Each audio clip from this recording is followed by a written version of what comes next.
নিয়ে আসেন। এই যে গরুর ওজনের জন্য প্রথম আগে বুকের ব্যাটটা নেবেন একবারে সিনারি দিক থেকে ধরে, এটা আমি একবার টাইট করে ধরছি।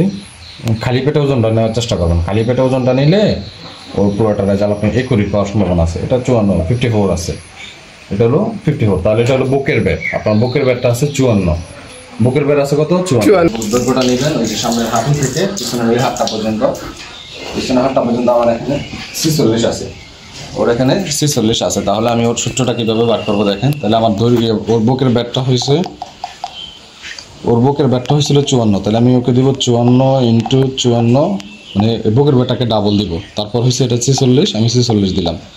তাইলে আমার হয়েছে এই যে রেজাল্টটা আসছে এটাকে আমি একটা পয়েন্ট ধরে ভাগ দিব। পয়েন্টটা হলো 660 দ্বারা আমি ওকে ভাগ দিলাম, তাহলে ওর বডি ওয়েটটা হলো 203 কেজি।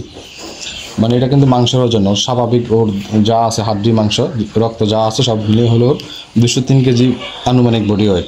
এই 203 কেজিকে আমি ধরেন 203 কেজিকে আমি ওর মাংস কতটুকু আছে এটা আপনি কীভাবে বাইর করবেন। মাংসটা কতটুকু আছে এটা বাইর করতে হলে আপনাকে একটা গরুর মানে আনুমানিক 50 থেকে 65% পর্যন্ত ধরতে হয়।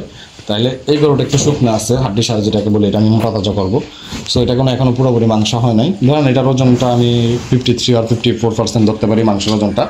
তাহলে আমি যদি ধরেন 203-এর আমি 53 ধরলাম ইন্টু 53% যদি দিই, তাহলে ওর মাংসের ওজন আছে 107 কেজি। তাহলে ওর আনুমানিক মাংসের ওজন আছে 107 কেজি, যেটার বডি ওয়েট হলো 203 কেজি। তো সাধারণত আপনারা চাইলে এইভাবে গরুর ওয়েটটা নির্ণয় করতে পারেন, নির্ণয় করে ওষুধ দেওয়া বা ওর মাংস কতটুকু আছে এগুলো নির্ণয় করতে পারেন। এখানে খুব একটা পার্থক্য হয় না রেজাল্টের, ধরেন 19.5-20 এরকম, একটু 19-20 হয় না, 19.5-20 এরকম একটা পার্থক্য হয়, তার বেশি হয় না। সো আপনারা চাইলে এইভাবে করতে পারেন। ভালো থাকেন, সুস্থ থাকেন।